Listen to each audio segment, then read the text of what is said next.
Hi, ഞാൻ Unnikrishnan. Stock investor UK എന്ന എൻ്റെ യൂട്യൂബ് ചാനലിലേക്ക് എല്ലാവർക്കും ഹാർദവമായ സ്വാഗതം.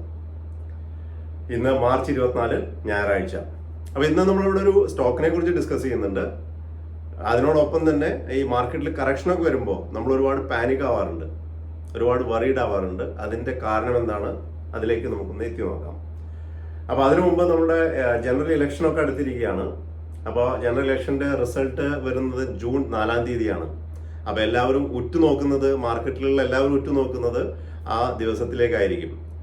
കറന്റ്ലി റൂളിംഗ് പാർട്ടി തിരികെ അധികാരത്തിൽ വരുമോ, അതോ വേറൊരു കോയലേഷൻ ഗവൺമെന്റ് അധികാരത്തിൽ വരുമോ, ഇതൊക്കെയാണ് നമ്മൾ ഉറ്റുനോക്കാൻ പോകുന്നത്. അപ്പോൾ ഇതിന്റെ നമ്മളൊന്ന് അനലൈസ് ചെയ്ത് നോക്കിയാൽ, റൂളിംഗ് പാർട്ടി വന്നു കഴിഞ്ഞാൽ മാർക്കറ്റിൽ കാര്യമായിട്ടുള്ള പ്രശ്നങ്ങളുണ്ടാകും. മാർക്കറ്റ് നല്ല രീതിയിൽ മുന്നോട്ട് പോകും. ഇമ്മീഡിയറ്റ് തന്നെ ഒരു ബുൾ റൺ ഉള്ള സാധ്യത ഉണ്ട്. അതല്ല, ഇപ്പോഴത്തെ ഓപ്പോസിഷനാണ്, ഒരു കോയലേഷൻ ഗവൺമെന്റ് ആണ് അധികാരത്തിൽ വരുന്നതെങ്കിൽ ഒരു കറക്ഷൻ പ്രതീക്ഷിക്കാം. പക്ഷേ കറക്ഷൻ വന്നതിന് ശേഷം ഒരു സ്റ്റേബിൾ ഗവൺമെന്റ് ആണെങ്കിൽ വീണ്ടും മാർക്കറ്റ് കറക്ഷനൊക്കെ കഴിഞ്ഞതിന് ശേഷം മുന്നോട്ട് പോകും. പക്ഷേ ഏറ്റവും മോശമായിട്ടുള്ള ഒരു സിറ്റുവേഷൻ നമുക്ക് വരാൻ പോകുന്നത്, ഒരു ഹങ് പാർലമെന്റ് വന്നു കഴിഞ്ഞാൽ മാർക്കറ്റ് നല്ല രീതിയിൽ കറക്റ്റ് ചെയ്യും. അപ്പോൾ ഇതാണ് 3 സിറ്റുവേഷൻസ്. ഞാനൊരു കാര്യം ചോദിക്കട്ടെ. അപ്പോൾ ഈ ജനറൽ ഇലക്ഷനൊക്കെ നമ്മുടെ റോഡിലേക്ക് പുറത്തേക്ക് ഇറങ്ങി കഴിഞ്ഞാൽ നമ്മൾ നല്ല രീതിയിൽ ഉള്ള പല റോഡുകളും, മിഡിൽ ലൈനും 2 സൈഡിലൊക്കെ വൈറ്റ് ലൈനൊക്കെ ഇട്ട റോഡുകൾ ഓൾറെഡി രാഷ്ട്രീയ പാർട്ടികൾ ബുക്ക് ചെയ്ത് കഴിഞ്ഞു. ഇനിയിപ്പോൾ അതിൽ റോഡ് എഴുത്താവും, അങ്ങനെ നല്ല നല്ല റോഡുകളൊക്കെ വികൃതമാകാൻ പോവുകയാണ്. അപ്പോൾ ഇത്തരത്തിലുള്ള റോഡ് എഴുത്ത് നമുക്ക് അനിവാര്യമാണോ, ആവശ്യമുണ്ടോ, നമുക്കൊന്ന് വിലയിരുത്തിക്കൂടെ? നിങ്ങളുടെ അഭിപ്രായം എന്താണ്? കമന്റ് ബോക്സിൽ തീർച്ചയായിട്ടും രേഖപ്പെടുത്തുക. അപ്പോൾ ഇന്ന് കഴിഞ്ഞ ആഴ്ച നമ്മൾ ഡിസ്കസ് ചെയ്ത ഒരു സ്റ്റോക്കായിരുന്നു ടിറ്റാഗർ വാഗൺ. റിയൽ സ്റ്റോക്കാണ് ടിറ്റാഗർ വാഗൺ. അപ്പോൾ ഈ സ്റ്റോക്ക് ഞാൻ പറഞ്ഞിരുന്നത് 847 രൂപയാണ് ആവണ സമയത്തായിരുന്നു ആ സ്റ്റോക്കിനെ കുറിച്ച് ഞാൻ ഡിസ്കസ് ചെയ്തിരുന്നത്. അതിൽ വ്യക്തമായിട്ട് പറഞ്ഞിട്ടുണ്ടായിരുന്നു, ഏകദേശം 820 രൂപയ്ക്ക് അടുത്ത് കിട്ടിക്കഴിഞ്ഞാൽ എനിക്ക് വാങ്ങിക്കാനുള്ള ഉദ്ദേശമുണ്ടെന്ന് പറഞ്ഞിട്ടുണ്ടായിരുന്നു. എനിക്ക് ആ സ്റ്റോക്ക് വാങ്ങിക്കാൻ പറ്റി. കറക്റ്റായിട്ട് 820 വരെ പോയി. ആ സ്റ്റോക്ക് നമ്മൾ കഴിഞ്ഞ സൺഡേ വീഡിയോ ചെയ്തതിന് ശേഷം മാർച്ച് 20-ാം തീയതി 820 രൂപ 45 പൈസയ്ക്ക് എനിക്ക് വാങ്ങിക്കാനുള്ള ഭാഗ്യമുണ്ടായി. അപ്പോൾ ആ സ്റ്റോക്ക് ഞാൻ എൻട്രി എടുത്തിട്ടുണ്ട്. അതിൻ്റെ ഡിസ്ക്ലോഷറാണ്. പിന്നെ ബാക്കി പല സ്റ്റോക്കുകളും നമ്മൾ ആ കറക്ഷനിൽ വന്നിട്ട് ഒരുപാട് താഴെ വന്ന പല സ്റ്റോക്കുകളും നല്ല രീതിയിൽ ബൗൺസ് ചെയ്തിട്ട് 15-20% ബൗൺസ് നൽകിയിട്ടുണ്ട്. നമ്മളുടെ മുന്നേ ഡിസ്കസ് ചെയ്ത പല സ്റ്റോക്കുകളും നല്ല രീതിയിൽ ബൗൺസ് ചെയ്തിട്ടുണ്ട്. അപ്പോൾ ഒരു സ്റ്റോക്ക് മാത്രമാണ് ബൗൺസ് ചെയ്യാതെ കിടക്കുന്നത്, അത് ബിർള മണിയാണ്. ബിർള മണി ഇപ്പോഴും 95 രൂപയ്ക്ക് അടുത്താണ് അത് ട്രേഡ് ചെയ്തുകൊണ്ടിരിക്കുക. ആ ഒരേ ഒരു സ്റ്റോക്കിലാണ് ചെറിയതായിട്ട് കൺസേൺ ഉള്ളൂ. ബാക്കിയുള്ള സ്റ്റോക്കുകളൊന്നും ഒരു കൺസേൺ ഉള്ള ഒരു കാര്യം കാണിക്കുന്നില്ല.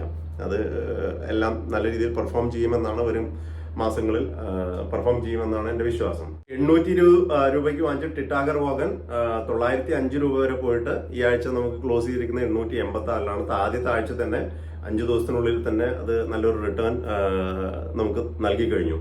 അപ്പോൾ അതൊന്ന്. പിന്നെ നമ്മളിപ്പോൾ ഇവിടെ എന്താണ് ചെയ്തുകൊണ്ടിരിക്കുന്നത്, എന്തുകൊണ്ടാണ് നമ്മൾ കറക്ഷൻ വരുമ്പോൾ പാനിക് ആകുന്നത്? അതാണല്ലോ നമ്മുടെ ടാഗ് ലൈൻ.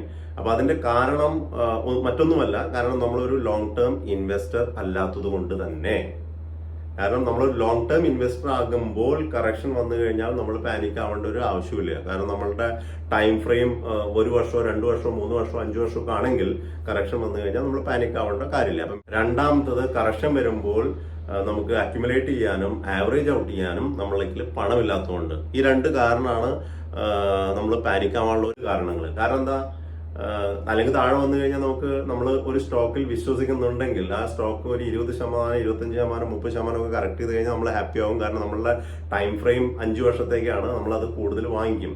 അപ്പോൾ ഒന്ന് കയ്യിൽ നമ്മൾ ക്യാഷ് വെച്ചിട്ടില്ല, അഡീഷണൽ ക്യാഷ് വെച്ചിട്ടില്ല. രണ്ടാമത് നമ്മൾ ലോങ് ടേം ഇൻവെസ്റ്റർ ആയിട്ടുള്ള ആ കോൺഫിഡൻസ് നമുക്കില്ല. ഈ 2 കാരണങ്ങളാണ്. അപ്പോൾ ഈ 2 കാരണങ്ങൾ നമ്മൾ മാറ്റിയെടുക്കണം. ഒന്ന്, നമ്മൾ എപ്പോഴും കുറച്ച് ഫണ്ട് കരുതി വെക്കണം. കുറച്ച് ഫണ്ട്, ഒരു 25% ഫണ്ടെങ്കിലും നമ്മൾ നമ്മുടെ കയ്യിൽ കരുതി വെക്കണം. മാർക്കറ്റ് കറക്റ്റ് ചെയ്യുന്ന സമയത്ത്, സ്റ്റോക്കുകൾ കറക്റ്റ് ചെയ്യുന്ന സമയത്ത് കൂടുതൽ ആഡ് ചെയ്യാൻ വേണ്ടിയിട്ടും ആവറേജ് ചെയ്യാൻ വേണ്ടിയിട്ടും കുറച്ച് ഫണ്ട് നമ്മൾ കരുതി വെക്കണം. ഈ 2 കാര്യങ്ങൾ നോക്കിയാൽ നമുക്ക് മാർക്കറ്റ് കറക്ഷനിൽ ഒരിക്കലും പാനിക് വരില്ല. ഓക്കെ, നമ്മൾ എന്താ ചെയ്തുകൊണ്ടിരിക്കുന്നത് ഇപ്പോൾ? കാരണം നമ്മൾ ചെയ്തുകൊണ്ടിരിക്കുന്ന ഒരു SIP ഇൻവെസ്റ്റ്മെന്റ് പോലെയുള്ള ഒരു സംവിധാനത്തിലാണ് നമ്മളിപ്പോൾ വർക്ക് ചെയ്തിരുന്നത്. നമ്മൾ ഓൾറെഡി കുറേ സ്റ്റോക്കുകൾ ഡിസ്കസ് ചെയ്തു. എല്ലാ ആഴ്ചയിലും ഒരു സ്റ്റോക്ക് പറയുന്നുണ്ട്. അപ്പോൾ എല്ലാ ആഴ്ചയും ഒരു സ്റ്റോക്കിൽ ഇൻവെസ്റ്റ് ചെയ്യേണ്ട ആവശ്യമുണ്ടോ എന്നൊക്കെ ചിലർ ചോദിക്കുന്നുണ്ടാവാം. അപ്പോൾ എൻ്റെ ഒരു രീതി അതാണ്, എല്ലാ ആഴ്ചയും ഒരു സ്റ്റോക്കിൽ ഇൻവെസ്റ്റ് ചെയ്യുക. വളരെ ചെറിയ എമൗണ്ട്, ചിലപ്പോൾ 1000, 2000, 3000, നമ്മൾ കയ്യിലുള്ള പൈസ 5000, 10000, വാട്ട് എവർ ഇറ്റ് ഈസ്. അപ്പോൾ നമ്മൾ ചെയ്യുന്നത് എന്താ, ഒരു SIP ആണ്. എല്ലാ ആഴ്ചയിലും ഒരു SIP ചെയ്യുന്നു. അത് ഈ ആഴ്ച ഒരു സ്റ്റോക്ക് വാങ്ങിച്ചു, അടുത്ത ആഴ്ച വേറെ സ്റ്റോക്ക് വാങ്ങിച്ചു, അതിൻ്റെ അടുത്ത ആഴ്ച വേറെ സ്റ്റോക്ക് വാങ്ങിച്ചു, അല്ലെങ്കിൽ ചില സ്റ്റോക്കുകൾ നമ്മൾ കുറച്ച് കറക്ഷൻ വന്നു കഴിഞ്ഞാൽ കുറച്ച് ആവറേജ് ഔട്ട് ചെയ്തു. ഇതൊക്കെയാണ് നമ്മൾ ചെയ്യുന്നത്. അപ്പോൾ അത് ഈ വാങ്ങിച്ച സ്റ്റോക്കുകളുടെയൊക്കെ അനാലിസിസ് നമ്മൾ ഒരു വർഷം കഴിഞ്ഞിട്ട് നമ്മൾ വിലയിരുത്തും, എങ്ങനെയാണ് ഈ പോർട്ട്ഫോളിയോ പെർഫോം ചെയ്യുന്നതെന്ന്. അപ്പോൾ അതാണ് മെയിൻ ഉദ്ദേശം. ഇപ്പോൾ ആദ്യത്തെ 20 സ്റ്റോക്കിന്റെ പോർട്ട്ഫോളിയോ നമ്മൾ അടുത്ത മാർച്ച് 2025 വിലയിരുത്തി അതിൽ എത്രയാണ് ടോട്ടൽ പ്രോഫിറ്റ് കിട്ടിയിരിക്കുന്നത് നോക്കും. ആ പ്രോഫിറ്റ് നമ്മൾ ബെസ്റ്റ് പെർഫോമിംഗ് മ്യൂച്വൽ ഫണ്ടിനേക്കാൾ കൂടുതലാണോ എങ്കിൽ നമ്മളുടെ ഇവിടുത്തെ സംരംഭം സക്സസ് ആയി. അതല്ല, പോർട്ട്ഫോളിയോ മോശമാണെങ്കിൽ നമുക്ക് മ്യൂച്വൽ ഫണ്ട് തരുന്ന അത്രയും കൂടി നമുക്ക് അതിൽ റിട്ടേൺ ഉണ്ടാക്കാൻ പറ്റിയില്ലെങ്കിൽ നമ്മളുടെ ഒരു ഇപ്പൊ ചെയ്യുന്ന പ്രൊസീജിയർ, നമ്മൾ ചെയ്യുന്ന കാര്യങ്ങൾ ഫെയിലിയർ ആണ്. അപ്പൊ എന്തായാലും എനിക്ക് കോൺഫിഡൻസ് ഉണ്ട് നമ്മൾ ചെയ്യുന്ന ഈ കാര്യം വളരെ സക്സസ്ഫുൾ ആയിട്ട് മുന്നോട്ട് പോകുമെന്നാണ് എൻ്റെ പ്രതീക്ഷ. ഇന്ന് നമ്മളിവിടെ ഡിസ്കസ് ചെയ്യാൻ പോകുന്ന സ്റ്റോക്കിനെ കുറിച്ച് പറയുന്നതിന് മുന്നേ ചില സജഷൻസ് ഒക്കെ വന്നിട്ടുണ്ടായിരുന്നു കമന്റ് ബോക്സിൽ. അതായത് നമ്മൾ സ്റ്റോക്കിന്റെ പേര് എഴുതി കാണിക്കാൻ പറ്റുമെന്നൊക്കെ. എഴുതി കാണിക്കണം ഒരു ബുദ്ധിമുട്ടും ഇല്ല, സന്തോഷപൂർവ്വം എഴുതി കാണിക്കാം. പല പ്രാവശ്യം എഴുതി കാണിച്ചിട്ടുണ്ടായിരുന്നു. പക്ഷെ എന്താ പ്രോബ്ലം എന്ന് വെച്ച് കഴിഞ്ഞാൽ പലരും അത് വീഡിയോ മുഴുവൻ കാണാതെ ആ പേര് മാത്രം സ്ക്രോൾ ചെയ്തിട്ട് ആ പേര് കിട്ടിക്കഴിഞ്ഞാൽ പോയി സ്റ്റോക്ക് വാങ്ങിച്ചിട്ട് നഷ്ടമൊക്കെ ഉണ്ടാവാനുള്ള സാധ്യതയുണ്ട്. വീഡിയോയിൽ പറഞ്ഞ കാര്യങ്ങളൊന്നും കേൾക്കാതെ സ്റ്റോക്കിന്റെ പേര് മാത്രം കേട്ടിട്ട് പോയി വാങ്ങിച്ചു കഴിഞ്ഞാൽ അതിന് നഷ്ട സാധ്യതകളുണ്ട്. കാരണം ചിലപ്പോൾ സ്റ്റോക്സിൽ ഒരുപാട് നെഗറ്റീവ്സ് ഉണ്ടാവും, റിസ്ക് ഉണ്ടാവാം. ഏത് പ്രൈസിലാണ് വാങ്ങിക്കേണ്ടതെന്നൊക്കെ നമ്മൾ വളരെ വ്യക്തമായിട്ട് ഡിസ്കസ് ചെയ്ത് ഇതൊന്നും കേൾക്കാതെ പോയിട്ട് ചെയ്തു കഴിഞ്ഞാൽ വളരെ പ്രശ്നമാണത്. അതുകൊണ്ട് മാത്രമാണ് ചില അവസരങ്ങളിൽ എഴുതി കാണിക്കാത്തത്. ഞാൻ വ്യക്തമായിട്ട് പറയാം, നിങ്ങൾക്ക് മനസ്സിലായിട്ടില്ലെങ്കിൽ തീർച്ചയായിട്ടും എന്നോട് ചോദിക്കാം. കമന്റ് ബോക്സിൽ ചോദിച്ചു കഴിഞ്ഞാൽ അതിന്റെ പേര് ഞാൻ എഴുതി നിങ്ങൾക്ക് റിപ്ലൈയും തരാം. അപ്പോൾ ഇന്നിവിടെ ഡിസ്കസ് ചെയ്യാൻ പോകുന്ന സ്റ്റോക്കാണ് Adani ports and special economic zone, അതായത് Adani ports, ADANI PORTS, Adani ports. അപ്പൊ ഈ സ്റ്റോക്ക് നിങ്ങൾ ആരെങ്കിലും ഹോൾഡ് ചെയ്യുന്നുണ്ടോ? ഈ സ്റ്റോക്കിനെ കുറിച്ച് നിങ്ങളുടെ അഭിപ്രായങ്ങൾ എന്താണ്? അദാനി എന്ന പേര് കേൾക്കുമ്പോൾ തന്നെ നമുക്ക് ഈ സ്റ്റോക്കിൽ രണ്ട് കാര്യം ഓർമ്മ വരിക. ഒന്ന്, മദ്രിച്ചിട്ട് തുപ്പാനും വയ്യ, കഴിച്ചിട്ട് ഇറക്കാനും വയ്യ. അതാണ് അദാനിയെ കുറിച്ച് പലപ്പോഴും നമ്മൾ അദാനി സ്റ്റോക്കുകൾ വാങ്ങിക്കുന്ന സമയത്ത് മനസ്സിൽ വരുന്ന ഒരു കാര്യം. കാരണം എന്താ വെച്ചാൽ അദാനി ഒരുപാട് കാര്യങ്ങളായിട്ട് ബാഡ് ന്യൂസിൽ വന്നിട്ടുണ്ട്.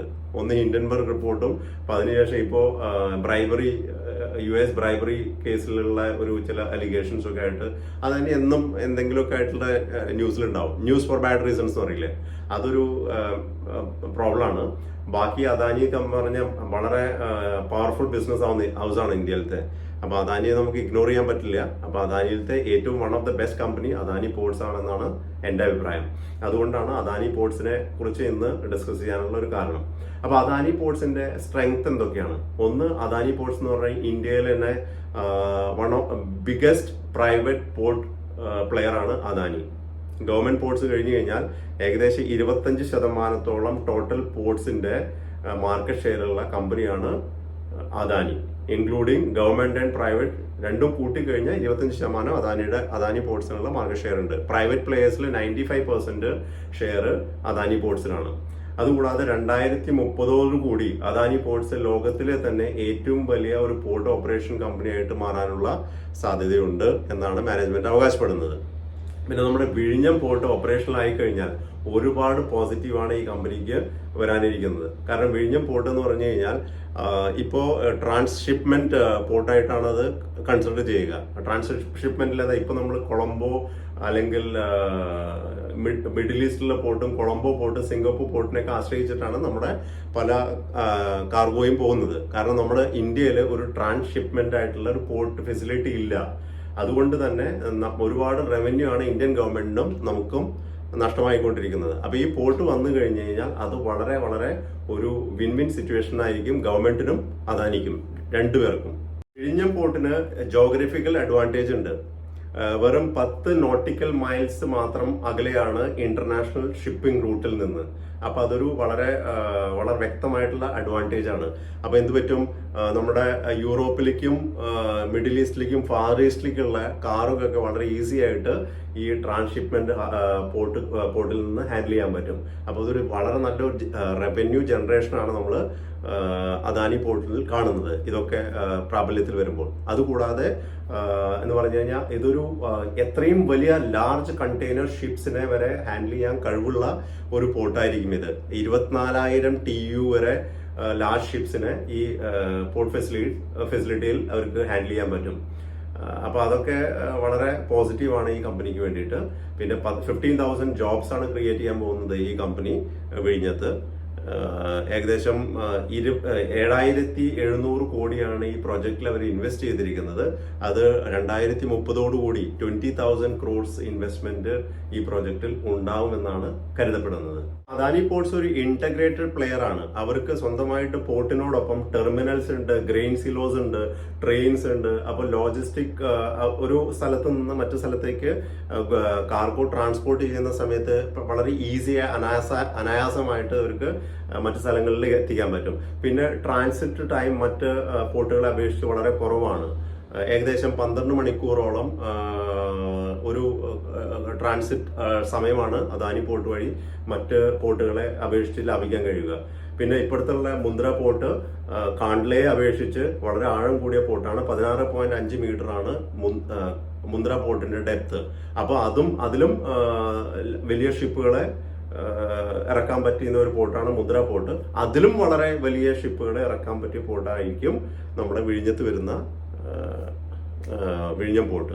ഈ കമ്പനിക്ക് സ്വന്തമായിട്ട് ഡ്രഡ്ജിങ് മെഷീൻ ഉണ്ട് എന്നതുകൂടി ഒരു അഡ്വാൻറ്റേജ് ആണ്. അപ്പൊ ഈ കമ്പനിയുടെ പെർഫോമൻസ് നോക്കിയാൽ 2019 വെറും 10,900 കോടിയുടെ അടുത്ത് ഉള്ള ടേൺ ഓവർ ഉള്ള ഈ കമ്പനി, സെയിൽസ് ഉള്ള കമ്പനിയുടെ 2023 സെയിൽസ് 21,000 കോടിക്ക് അടുത്താണ്. അപ്പോൾ സെയിൽസ് ഗ്രോത്ത്, വളരെ നല്ല സെയിൽസ് ഗ്രോത്ത് ആണ് കമ്പനി കാഴ്ചവെക്കുന്നത്. അതുകൂടാതെ അവരുടെ പ്രോഫിറ്റബിലിറ്റിയും 2019 444 കോടിയിൽ നിന്ന് 2023 5,350 കോടിക്ക് അടുത്താണ് കമ്പനി പ്രോഫിറ്റ് നൽകിയിരിക്കുന്നത്. അപ്പോൾ ഇതൊക്കെ വളരെ പോസിറ്റീവായിട്ടുള്ള കാര്യങ്ങളാണ്. ആ ഹിൻഡൻബർഗ് റിപ്പോർട്ട് വന്നില്ലായിരുന്നെങ്കിൽ ഇന്ന് തന്നെ ഈ അവസരത്തിൽ തന്നെ അദാനി പോർട്സ് ഏകദേശം 2,000 രൂപയ്ക്ക് അടുത്ത് ട്രേഡ് ചെയ്തേക്കാമായിരുന്നു എന്നാണ് എനിക്ക് തോന്നുന്നത്. കാരണം സെപ്റ്റംബർ 2022 സ്റ്റോക്ക് കോട്ട് ചെയ്തിരുന്നത് 1,000 രൂപയ്ക്ക് അടുത്താണ്. ഇപ്പോൾ 1,287 രൂപയാണ് ഷെയർ കോട്ട് ചെയ്തുകൊണ്ടിരിക്കുന്നത്. അപ്പോൾ കാര്യമായിട്ടുള്ള 2022 സെപ്റ്റംബർ എടുത്തു കഴിഞ്ഞാൽ കാര്യമായിട്ടുള്ള ഗ്രോത്ത് വെറും 25-30% ഗ്രോത്തിനടുത്താണ് കമ്പനിയുടെ സ്റ്റോക്ക് നൽകിയിട്ടുള്ളൂ. അതും ഇത്ര വലിയൊരു ബുൾ മാർക്കറ്റിൽ. അപ്പൊ ഇനി വരാനിരിക്കുന്നത് ഈ സ്റ്റോക്കിൽ നല്ലൊരു റൺ ആയിരിക്കും. കാരണം വിഴിഞ്ഞം പോർട്ട് ഓപ്പറേഷൻ വന്നു കഴിഞ്ഞാൽ ഈ സ്റ്റോക്കിൽ നല്ല ഒരു മൂവ്മെന്റ് വരാനുള്ള സാധ്യതയുണ്ട്. അതിന് മുന്നേ തന്നെ അത് ഡിസ്കൗണ്ട് ചെയ്തുകൊണ്ട് ഇപ്പൊ തന്നെ സ്റ്റോക്കിൽ മൂവ്മെന്റ് വരാനുള്ള സാധ്യതയും ഞാൻ മുന്നിൽ കാണുന്നു. ഈ സ്റ്റോക്കിന്റെ ഫേസ് വാല്യൂ 2 രൂപയാണ്. മാർക്കറ്റ് ക്യാപിറ്റലൈസേഷൻ ഏകദേശം 2,76,843 കോടിയാണ് മാർക്കറ്റ് ക്യാപിറ്റലൈസേഷൻ. 2,76,843 കോടി. DIA ഹോൾഡിംഗ് 12% DIA ഹോൾഡിംഗ് ഉണ്ട്. FIIs 14.7% FIIs holding. PE ratio 31.4, EPS 24.6 ഈ കമ്പനിയുടെ. അപ്പോൾ ഡെപ്റ്റ് to equity ratio 1.03, promoter holding 65.9% promoter holding ഈ കമ്പനിക്കുണ്ട്. അപ്പോൾ ഈ സ്റ്റോക്കിൽ ഞാൻ ഇൻവെസ്റ്റ് ചെയ്യാൻ ആഗ്രഹിക്കുകയാണ്. അപ്പോൾ എന്തായാലും ഈ ആഴ്ച ഞാൻ ഒരു ബ്രേക്ക് എടുത്തിരിക്കുകയാണ്. മാർച്ച് ഇയർ എൻഡിങ് ആയിട്ട് ഈ ഫൈനാൻഷ്യൽ ഇയർ എൻഡിങ്ങിൽ ഇനി പർച്ചേസ് ഒന്നും നടത്തുന്നില്ല എന്നാണ് എൻ്റെ പ്ലാൻ അങ്ങനെയാണ്. അപ്പോൾ ഈ സ്റ്റോക്കിൽ മിക്കവാറും ഞാൻ April 1st വീക്കിലായിരിക്കും ഇൻവെസ്റ്റ്മെന്റ് ചെയ്യുക. എന്തായാലും സ്റ്റോക്കിൽ ഞാൻ എൻട്രി എടുക്കാൻ ഉദ്ദേശിക്കുന്നുണ്ട്. അപ്പോൾ നിങ്ങൾക്ക് അദാനി പോർട്സിനെ കുറിച്ച് നിങ്ങളുടെ അഭിപ്രായം എന്താണ് തീർച്ചയായിട്ടും കമന്റ് ബോക്സിൽ രേഖപ്പെടുത്തുക. വീഡിയോ ഇഷ്ടപ്പെട്ടാൽ തീർച്ചയായിട്ടും ലൈക്ക് ചെയ്യുക, കമന്റ് ചെയ്യുക, സുഹൃത്തുക്കൾക്ക് ഷെയർ ചെയ്ത് കൊടുക്കുക. Thank you so much. Have A great day.